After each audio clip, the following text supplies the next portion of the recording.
વડોદરા મહાનગરપાલિકામાં મંગળવારે યોજાતી નિયમિત રિવ્યુ બેઠક આજે મળી હતી। આ બેઠક ડેપ્યુટી કમિશનર VM રાજપૂતના અધ્યક્ષસ્થાને મળી હતી। બેઠકમાં ખાસ કરીને શહેરની સ્વચ્છતા વ્યવસ્થાને કેન્દ્રમાં રાખીને મહત્વપૂર્ણ ચર્ચા કરવામાં આવી હતી। રોડ રસ્તાની સાફ સફાઈ વધુ અસરકારક બનાવવા, ગંદકી ફેલાવનારાઓ સામે દંડાત્મક કાર્યવાહી કરવા તેમજ અન્ય સંબંધિત મુદ્દાઓ પર વિસ્તૃત વિચારણા કરવામાં આવી હતી।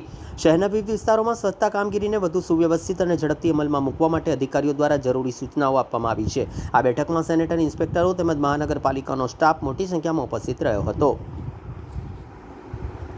ખાસ કરીને મ્યુનિસિપલ કમિશનર સાહેબ શ્રીની સ્વચ્છતા બાબતે ખૂબ જાગૃતિ છે અને શહેરને સ્વચ્છ કરવા માટે એમના સતત પ્રયત્નો રહે છે।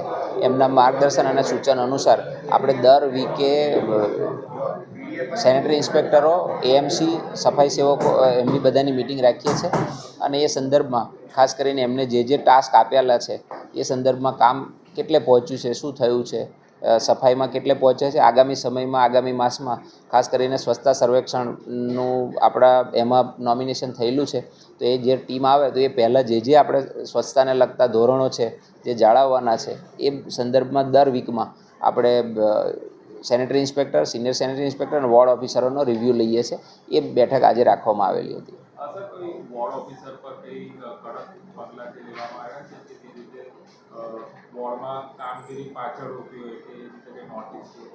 ખાસ કરીને અત્યારે તો બધાને આપણે મોટિવેશન આપીએ છીએ કે બધાને સાથે મિટિંગ રાખી અને એ કરીએ છીએ કે ભાઈ કયા વોર્ડમાં ખૂબ સારી કામગીરી થઈ તો એને આપણે પ્રોત્સાહિત કરીએ છીએ અને એનું જોઈ અને બાકીના લોકોને પણ પ્રેરણા મળે। જે લોકો કદાચ થોડા દંડ એમાં કે બીજા કોઈમાં ધારો થોડા પાછળ હોય તો એમને આપણે મોટિવેટ કરીએ છીએ કે ભાઈ તમે પણ એની સાથે એ કરો અને એના પરિણામો આપણને જોવા મળે છે કે દર વખતે દર વીકમાં અલગ અલગ વોર્ડની કામગીરી વધારે સુધારા પર થતી જાય છે।